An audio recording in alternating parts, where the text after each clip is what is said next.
Here's a wild tour story from my first show ever in London with the Young Black Teenagers. Public Enemy, EPMD, We Papa Girls, MC Tragedy, and the Afros and Us. Our album wasn't even out yet. And Leo Cohen and Russell Simmons, you know, they put us on the tour with Hank, you know, got us on the tour with PE and everything. And we get to England and like none of us had any money on us. Like this was our first thing ever. And we all walk up to each immigration. Oh, what are you doing here? You know, we're bringing this equipment to Public Enemy because we didn't have working papers, we didn't have nothing. They're like, oh yeah, what's the address? Where you going? What's this? And I'm like, well, my grandmother's, you know, sister lives here. We're going to visit. Oh yeah, where's that? Like we all had all these different stories. And actually, no, we're in the middle of immigration and they weren't gonna let us in the country. And our show was at the Docklands Arena that night. I remember them calling back home and Lior and Russell were on the phone and they were like, we don't care what you do with them, but we need to get this equipment to Public Enemy, even though really it was our equipment and we needed it for the show. But long story short, like we literally had 24 hours to get out of the country.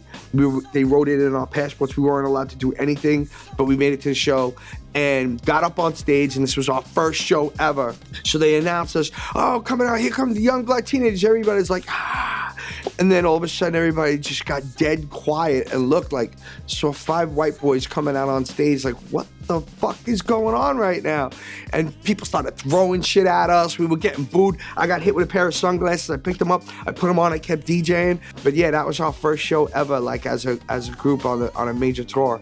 And by the time we got to Germany, though, that's when it started to like kick around and people were like, oh, wait a second, these dudes are dope. And then that's how we, you know, kept moving it on the tour. I count my life blessings every day, man. You know, from family, my kids, and all that good stuff.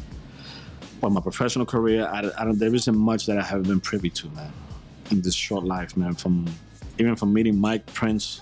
And there was an actual bomb threat in the hotel. And this was right when I joined Public Enemy, so I'm shook. They didn't find anything.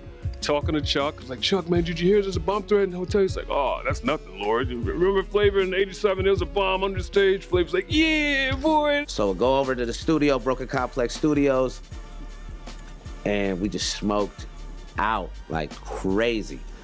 And he came by and we cut like a couple records, and they both went on my Hopla and Friends project like immediately. We were on the radio in New York City, which is incredibly influential, but at the same time, we were consummate fans. I mean, the reason why we wanted to do this show was based out of us being such fans and wanting to share our love with as many people as possible.